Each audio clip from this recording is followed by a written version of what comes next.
ৰাতিৰ সাজৰ কাৰণে যোগাৰ কৰিছে কুকুৰা মাংস। নমস্কাৰ সকলোকে, আশা কৰোঁ সকলো ভালে আছে। আজি এয়া বাবাই কুকুৰা এটা মাৰিলে আৰু এতিয়া গুচাই আছে ধুনীয়াকৈ।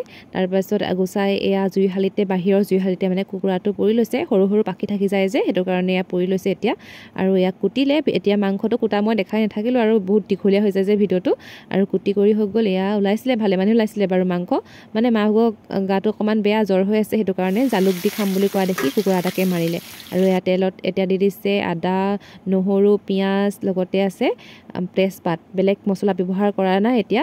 আৰু এতিয়া মাংসখিনি দি দিছে। সকলোৱে জানে আৰু কেনেকৈ মাংস বনায়, মই ইমান দেখাই নাথাকোঁ আৰু কৈও নাথাকোঁ বাৰু। খালি ইয়াত জালুক মানে অকণমান সৰহকৈ দিব আজি, জালুক দি খাম বুলি কোৱা দেখি। আৰু মায়ে এতিয়া বনাই আছে। মায়ে বনাইছে বাৰু, মায়ে প্ৰায় বনায়, মই ইমান বনাব নাজানো মাংস। আৰু এয়া এতিয়া অকণমান ৰেড চিলি দি দিছে দেই, হালধি আৰু ৰেড চিলি দি দিছে, নিমখ। আৰু এয়া এতিয়া ৰেডি হৈ গ'ল আমাৰ জালুকীয়া কুকুৰা মাংস। আৰু এইফালে জালুকীয়া কুকুৰা মাংস জালুক দি বনাইছিলে মায়ে সৰহকৈ। লগতে আছে পচলা জলকীয়া ভাজি। আমাৰ কিন্তু হাঁহ হওক কুকুৰা হওক মাৰিলে পচলাটো থাকিবই, পচলাটো মেইন জলকীয়া ভাজিত। আৰু লগতে আছে ইয়াক দুপৰীয়া বনাইছিলে হ'লে কুন্দুলি, আলু, বুটে ভাজি। লগতে লৈ লৈছোঁ নেমু এডোখৰ।